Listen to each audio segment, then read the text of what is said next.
I don't remember much of Arafah from 1993 except for the part where my mom told me that this is your Hajj day, so you have to make du'as. And imagine a 12-year-old making du'a. What should my du'as be, Mama? And she said, ask for iman, and ask for taqwa, and ask Allah subhanahu wa ta'ala to accept your Hajj, and ask for goodness in everything. I said, Mama, these are just 3 things. You're asking me to answer 3 things, and I have a whole day. What am I going to ask for, Mama? And she was like, okay, you know what? Just keep repeating Subhanallah, walhamdulillah, wa la ilaha illallah, Allahu Akbar, wa la hawla wa la quwwata illa billah. Just keep repeating that. Just keep doing your tasbih. If you don't know what to ask, just keep making your tasbih. But I remember that after the khutbah was over, after we had prayed, everybody was saying Hajj Mubarak, Alhamdulillah, may Allah accept. That was my first understanding of, okay, Arafah is Hajj. Because 1993 we did not have, or at least in our situation, in my mom's situation, we did not have group leaders who were giving lectures at that point. It was whatever my mom was teaching me along the way, and I was following her. And I was asking her questions, and she was answering them. Alhamdulillah. And I remember her making dua and crying, standing outside the tent. She was like, Adam, just don't go to sleep. It's okay, you can sleep for the rest of the trip whenever you want to, but today no sleeping, okay? Just make dua, just do your tasbih, stand outside with me. Come stand outside with me. Mama, it is so hot. How can I stand outside with you? But now I'm doing it. Come stand with me. Make dua, make dua. I remember her eagerness. Make dua, Iram. Make dua. Ask Allah. I know a 12-year-old can't understand much. There are some who can, alhamdulillah. But still, fast forward, my first Hajj with my husband, Arafah. And again, at that Hajj, I was going through a lot of emotional turmoil.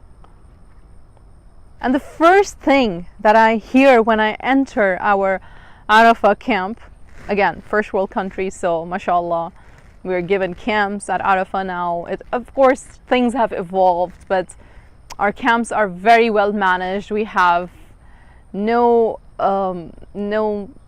reservations whatsoever in providing food and drinks and ACs inside the camp, inside the tent. It's so much more easier, subhanallah. And still we as humans have a tendency to point out things that we think we deserve and are missing, whereas we don't understand that we don't even deserve to be there, and it's Allah's mercy towards us that He allowed us there. Alhamdulillah. So as soon as I enter the tent, what's playing in the background is Surah Yusuf. And I'm taken aback because that was what was going inside my head.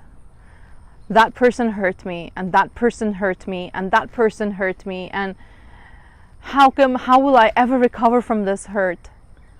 And these are all relationships, family, kinship. And I hear Surah Yusuf. And instantly, there is a mind shift. Because Surah Yusuf is about kinship. Surah Yusuf is about shaitan taking over and allowing and making people take decisions that were detrimental. And the sabr of the prophets, the sabr of the father and the Arafah, Allah said, I have you. I got your back. Ask. You're here and I understand what you're going through. Do you know that feeling when as an abd, your entire body goes in sujood, not just the physical attribute of sajda, but your heart and your soul is in sajda shukr. And in that humility, in that humble moment, you recognize that my Rabb knows, and still I restrain myself from asking my Rabb. He's As-Sami, He's Al-Basir. We know the 99 names, more than 99 names of Allah subhanahu wa ta'ala. We memorize them and we repeat them. Do we understand what those mean? Every step of the way, oh, Allah is answering our dua. Only if we recognize. Only if we look at the signs. Only if we are willing to understand and accept that, Ya Rabb, nothing is in our control. Nothing. No emotion can actually translate into that, or at least for me it can translate into that feeling where I know my Rabb is directly talking to me. And I know this for a fact that each one of us has felt this, that when our du'as are answered, when our ways are opened, when we are rejected, dejected, humiliated, when we are going through the most lowest of our emotional capacities, when our tanks are totally empty,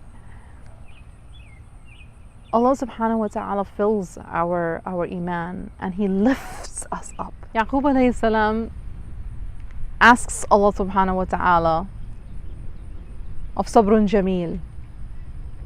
And the ayah says that he says that I will complain of my grief only to my Rabb. Only to my Rabb. And it is only to our Rabb when we talk, when we ask, when we are genuinely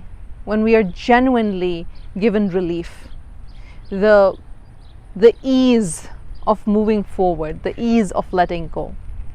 Arafah is that day. Arafah is the day of asking, of relief from the pain and the agony and the frustration, the inner war of emotions.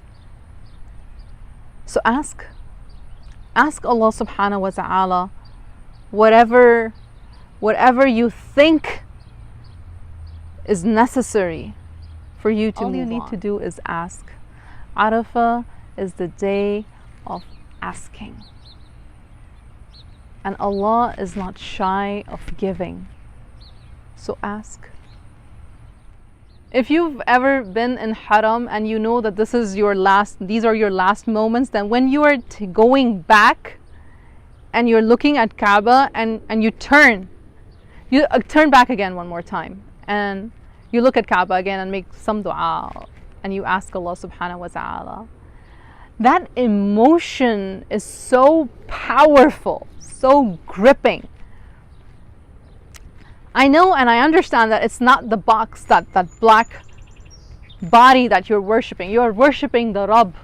You're worshipping Malik al-Mulk. You're worshipping the creator of universes, of earth, of everything. But that attraction to the understanding of the honor of being in that place. And so you slow down, even though you know that now it's time. You really have to go back. You really have to be on time. And you keep stepping back and you keep stepping back and you just want to keep looking, one last look. I don't know if I'll be there, Ya Rab, again. Ya Allah, call me again. Ya Allah, call me again. Ya Allah, call me again. Ameen. And then when you're outside of the Haram gates, you still try to peek. Maybe one last look. Subhanallah. Lines.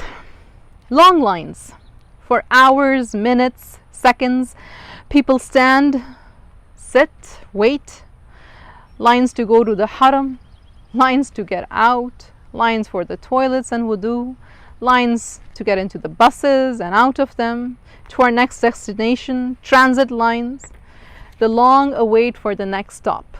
People are always in lines. Do they realize? For whatever is next to whatever has to come. Right now we are in lines at the airport to get into the boarding, then the planes, then the luggage collection, then the traffic, then the home, then school, work, next step of life. But in reality, everyone is in line to meet God. These small transit stops are our fuel pits, filling in Iman lines, stopping to cure lines, recouping from fatigue of life lines, getting up and moving forward lines, losing our way and then coming back to Sirat al-Mustaqim lines. Every road is taking us to that one destination, to stand with our book of deeds in front of our Lord line. May our lines lead us with victory and honor, humbled and grateful to the gates of Jannah al-Firdaus. Ameen. Where these lines end is where the rest begins. Subhanallah. Jazakallah khair for coming along with me on this journey. In these short reflections, the idea was to connect spiritually in these days of the Hajj with Allah subhanahu wa ta'ala. It was the yearning to be there that brought this idea, that go back to your thought process and go see what you felt and how you were blessed and how things unfolded. If you've never been to Hajj, may Allah subhanahu wa ta'ala allow you the most beautiful Hajj journey. May Allah subhanahu wa ta'ala allow us all to be there again and again. May Allah subhanahu wa ta'ala accept our du'as and our ibadas. May Allah subhanahu wa ta'ala heal the ones who are broken physically, mentally, spiritually. May Allah subhanahu wa ta'ala heal the world. May Allah subhanahu wa ta'ala heal the ummah. May Allah subhanahu wa ta'ala allow us to be the best of human beings in our gestures and our amal and our kindness and our empathy towards our family, neighbors, the world. Ameen. May Allah subhanahu wa ta'ala accept your du'as. May Allah subhanahu wa ta'ala bring you ease. May you be amongst Allah's beloved. Ameen. And if you have benefited anything at all, make dua for me. And make dua for my mama. And make dua that may Allah subhanahu wa ta'ala reunite us all in Jannatul Firdaus. Ameen. Assalamu alaikum wa rahmatullahi wa barakatuhu. Jazakallah khair for following me on the Hajj series Reflections by Yearn bin Safiya.